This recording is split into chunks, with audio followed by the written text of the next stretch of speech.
Yorkshire television, it could be argued, were grooming me, if you like, to write for Emmerdale Farm. There was a real possibility that I could have done that, and I was on a writer's course led by the amazing Anthony Minghella. He told me in no uncertain terms not to do Emmerdale Farm, and he put his finger on, if you like, that I was off the beaten track.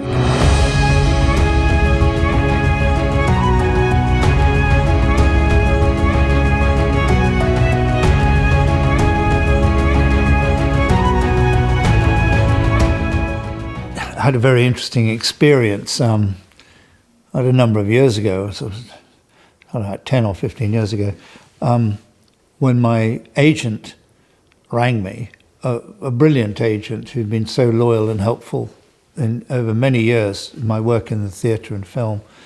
But he rang me to explain that he was going to leave the agency and he was actually going to go off and write novels himself, and he wasn't going to be an agent anymore. And I said, that's wonderful. Obviously, I'm very sad you won't be able to be my agent, but, you know, I really wish you all the very best for your future.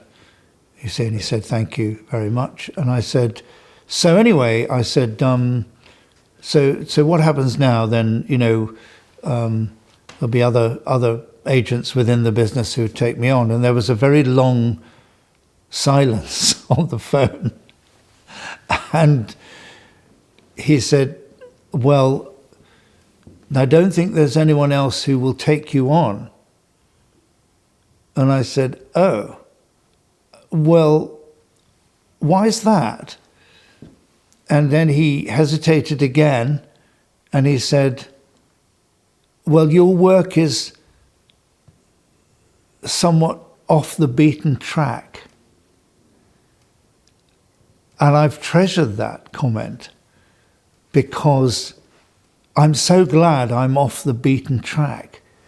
Whatever the track is, and whatever the path that's beaten towards it, I don't want to be on it. And it's not as if I was being cancelled by my agency, but it felt a little bit like that. I think what lay at the bottom of this was I wasn't writing very successful, high-earning dramas or comedy series for TV, you know.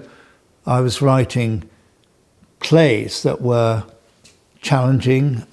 Sometimes they were funny, undoubtedly, but they were perhaps more in a prophetic mould. Plays that were doing well in many respects in different contexts, but nonetheless, you know, not high earners, and I wasn't going with the flow. And I remember looking back earlier in my career, I had a moment when Yorkshire television, it could be argued, were grooming me, if you like, to write for Emmerdale Farm. There was a real possibility that I could have done that. And I was on a writer's course led by the amazing Anthony Minghella, who made many notable films, Oscar-winning films like The English Patient, for example, Cold Mountain and so on. Who was a fabulous writer and director, but he was running the course rather before he became quite so famous. And he told me in no uncertain terms, I won't repeat the language used, but he's, you know, not to do Emmerdale Farm. He said, because as a writer, you're not that type of writer.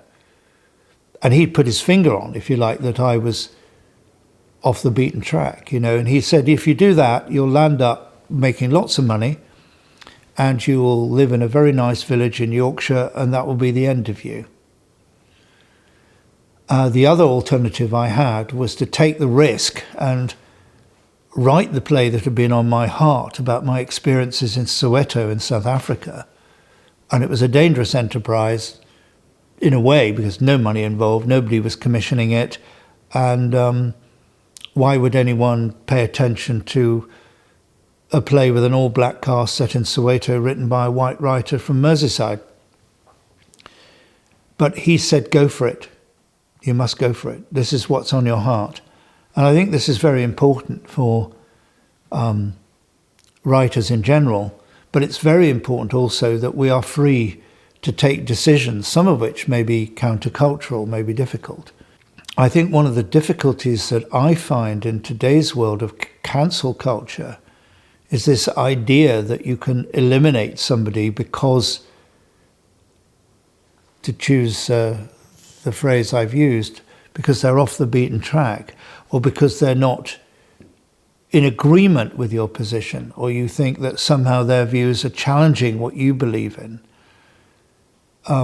Cancel culture comes out of a fearful culture.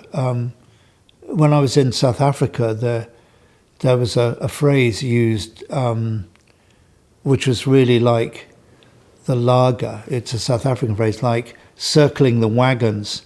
You know, in the Westerns, when they circle the wagons and they all fire at the Indians and the enemy coming from the outside, cancel culture is a bit like that. It's circling the wagons and defending a position to the death.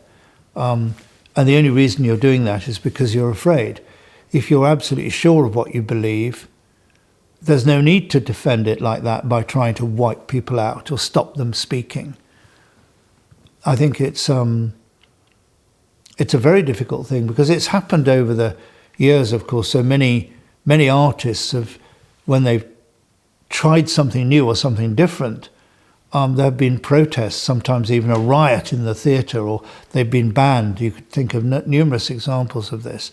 But many of the big new developments that have happened in the world of the arts have been because somebody did something unexpected. If you like, they went off the beaten track.